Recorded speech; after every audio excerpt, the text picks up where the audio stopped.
اليوم غنهضروا على واحد القضيه اللي دايره ضجه حاليا. بزاف ديال المغاربه كيهضروا عليها وباغيين يفهموا واش جاري. لامين يامال شكون هو واش دار؟ علاش نايض عليه هاد الصداع بزاف وهاد الروينه والبلبانه؟ واش فعلا راه غادر المعاد؟ واش ممكن يرجع؟ وشنو هما العواقب؟ ركزوا معايا مزيان، راه الموضوع ماشي سطحي، فيه الهويه ولا الرياده والقانون. شاب صغير وكبير في كره القدم في العالم. قبل ما نبداو، انت اللي كتفرج فيا اولا انت انزل اخويا اشترك في القناه ودير واحد الكومنتير زوين اللي يحفزنا نكملوا في هذا المحتوى هذه، وخلي معك واحد لايك وندوزو.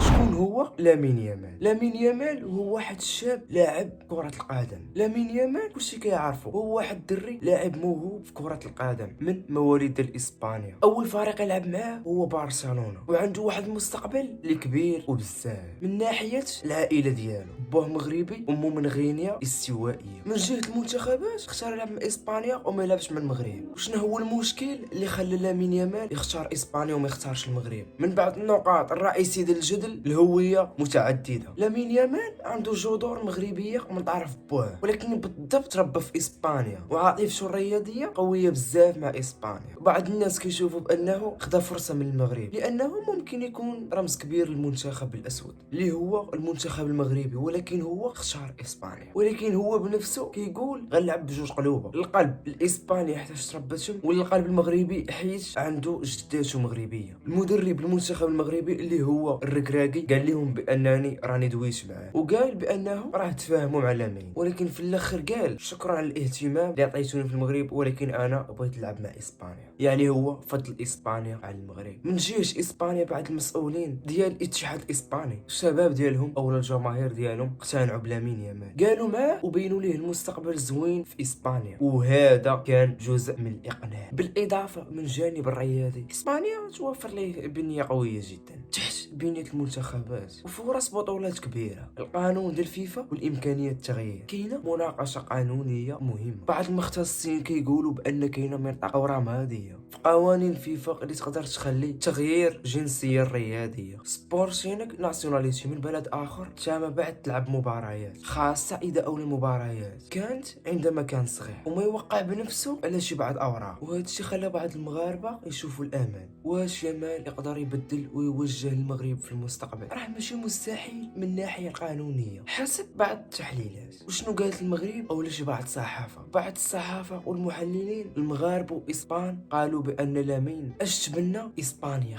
وخاصه مع الامكانيات كبيره. لو ان اختار المغرب ممكن يكون رمز وطني. من جهه اخرى كاين الاحترام من بعض الناس المشاعر على انه يختار البلد اللي بغى ويعطيه فيها الجهد الناس، ويختار البلاد اللي طلع فيها النيفو ويطلع لقدام. حتى جداته خرجت بواحد التصريح وقالت فيه بان لامين وانه اختار اسبانيا حيت تربى فيها وكبر فيها. من هذا الشيء كامل واش ممكن لامين يقدر يرجع للمغرب؟ هنا ركزوا معايا مزيان. هناك سيناريو قانوني نظري. بعض التقارير تيقولوا ان تغيير الجنسيه ممكن يكون لانه القرار الاولي مني كان صغير ما يربط كل شيء نهائيا، لكن راه مساهل غادي يكون ملف كبير من الناحيه القانونيه الدبلوماسيه وحتى الاتحاديه الكرويه. حتى لو نفترضوا دار التغيير راه ماشي مؤكد بالضروري يجي يمثل المغرب، او مثلا يجي يلعب سنوات بعد سنوات. غادي يكون دور كبير الاطراف كلها، يامال وعائلته والاتحاد المغربي وحتى فيفا وزيد وزيد. يعني تفاهمنا من هذه الناحيه. باش نختم شنو بغيت نوصل لكم؟ راه لامين يامال راه ماشي خائن، راه حتى هو شاب صغير وعنده احلام بغى يحققهم، ونتمناو مع اسبانيا. ما كيعني ماشي بالضروره انه يجي للمغرب. القضيه ديالو كتعلمنا بزاف كيفاش شاب مولود في مهجر يواجه صراع الهويه بين الجذور والطموح. اذا الا بغينا نفهموا من نوع هاد الحالات نسمعوا مزيان وما نقيسوش غير بالسطح. المهم باش نتفاهموا لواحد الحاجه، راه ماشي ضروري خاصو يجي لامين المغرب باش مثلا يمثل لنا المغرب من هنا لقدام، فهمتوا؟ يعني راه غادي يجيو شباب زوينين، غادي يجيو لعاب زوينين اللي غادي يمثلوا لنا المغرب من هنا لقدام. راه ماشي لامين واحد اللي كيعرف يلعب. فهمتوا اش بغيت نوصل لكم؟ كنتمنى الرساله توصل. المهم الا كنت شي اول مره تشوفني او لو وصلتي هنا نزل دير لنا شي كومونتير زوين وخلي معك واحد ابوني وسبسكرايب، ونشوفوا في الفيديو الجاي. والسلام.